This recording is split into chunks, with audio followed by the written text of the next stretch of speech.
वैशाली नगर थाने में डॉक्टर के घर पे हुई लूट की घटना के 3 मुलजिम गिरफ्तार, 3 अभी फरार। नेपाल भागने की तैयारी, पुलिस ने दिखाई मुस्तैदी। वैशाली नगर थाना इलाके में बीते दिन हुई लूट की घटना को लेकर पुलिस ने फुर्ती दिखाई और मुलजिमों को वक्त रहते गिरफ्तार किया। खुलासा डीसीपी वेस्ट वंदिता राणावत ने वैशाली नगर थाने में किया। उन्होंने बताया कि डॉक्टर इकबाल के घर पर घटना हुई और पुरानी नौकरानी अपने 5 साथियों के साथ वहां पहुंची और डॉक्टर पर हमला कर उसे अंदर बंद किया। ऊपर जाकर नई नौकरानी को रसोई में बंद किया और सोने और नकदी को लूट कर निकल पड़ी। सूचना मिलते ही पुलिस ने फुर्ती दिखाई और फौरन 3 मुलजिमों को गिरफ्तार किया।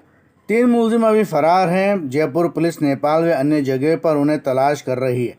तीनों से पूछताछ चल रही है।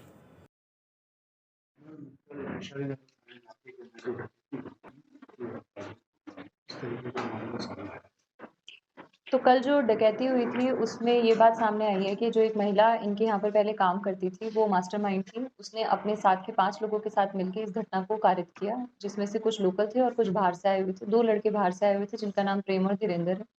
तो ये महिला पहले काम करती थी। इसको पता था कि जो डॉक्टर साहब हैं इनके यहाँ पर कुछ पैसे वगैरह जो हैं वो कहाँ रखे रहते हैं, किस प्रकार से रखे रहते हैं।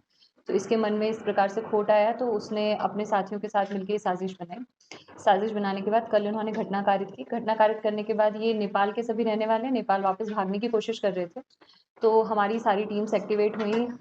सारी पब्लिक ट्रांसपोर्ट वाली जगहों पर पता किया गया, taxi stand, auto stand, railway station, bus stand. तो हमें पता चला कि एक बस जाती है 3 बजे जो सीधे नेपाल बॉर्डर के लिए जाती है।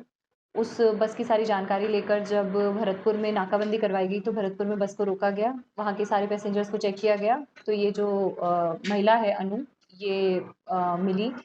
इसको मिलने के बाद पता चला कि इनके साथियों की सारी जानकारी ली गई। पता चला 2 और इसके साथी हैं जो टैक्सी से पीछे से जयपुर से नेपाल की तरफ जा रहे हैं। तो फिर से नाकाबंदी करके और इन लड़कों को भी पकड़ा गया। रात में लेट नाइट तक कॉम्बिंग ऑपरेशन और बहुत ही डिटेल में सर्च अभियान करने के बाद इन लोगों को पकड़ा गया। भरतपुर पुलिस की भी बहुत अच्छी भूमिका रही इसमें, बहुत अच्छा सहयोग रहा। उस सहयोग के साथ इन दोनों लड़कों को पकड़ा गया। अब 3 और अभियुक्त हैं जो फरार हैं, जिनको पकड़ने की पूरी कोशिश जारी है।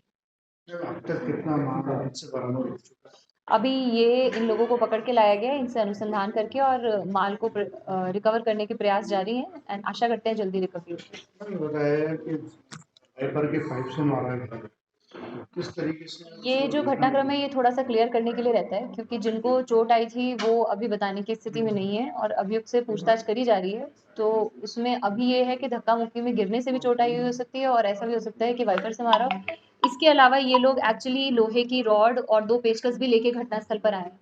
तो इस बात से भी अभी इनकार नहीं किया जा सकता कि उनका भी यूज़ किया हुआ हो सकता है। So that is point of investigation कि एग्ज़ैक्टली किस तरीके से चोटकारी की गई थी। कितने लोग थे? टोटल 6 लोगों की बात आई है। 4 लोग घर के अंदर गए थे। 4 लोगों में एक महिला अनु और उसके साथ उसके 3 साथी और 2 लोग घर के बाहर वेट कर रहे थे ध्यान रखने के लिए कि कहीं कुछ तो ये एक साथ ही अटैक करने के लिए आए, जबकि बताया गया था वो दरवाजा खुला होने के नॉन है, पुराने नौकरानी है, कुछ टाइम भी लगे अंदर। ये एक साथ ही सारे के सारे एक साथ आए। नहीं, देखिए ये पहले से जानकारी थी इनकी तो नॉक तो पहले अनु ने ही किया होगा और उसकी वजह से ही उसको अंदर एंट्री मिली होगी और उसके बाद ये लोग अंदर घुस के अचानक से उनके ऊपर वार किया। इसी प्रकार की बात हुई। तो अंदर नौकरानी थी, उसको उस तरीके से देखिए नीचे डॉक्टर साहब थे। पहले नीचे अंदर जाते ही डॉक्टर साहब मिले तो डॉक्टर साहब के ऊपर वार वगैरह करके उनको अंदर बाथरूम के अंदर बंद कर दिया गया। फिर ऊपर जाके नौकरानी थी, उसको नीचे के घटनाक्रम का नहीं पता चल पाया क्योंकि देयर इज 2 फ्लोर का गैप है। फिर ऊपर ये नौकरानी के पास गए, नौकरानी को किचन में बंद कर दिया या और उसके बाद वो जो कमरा है उस कमरे के अंदर जिसमें सामान रखा हुआ था, जिसकी इसको पहले से जानकारी थी, उसके अंदर उसको उथल-पुथल करके सारा सामान लेके और फिर इन्होंने घटना कारित करी।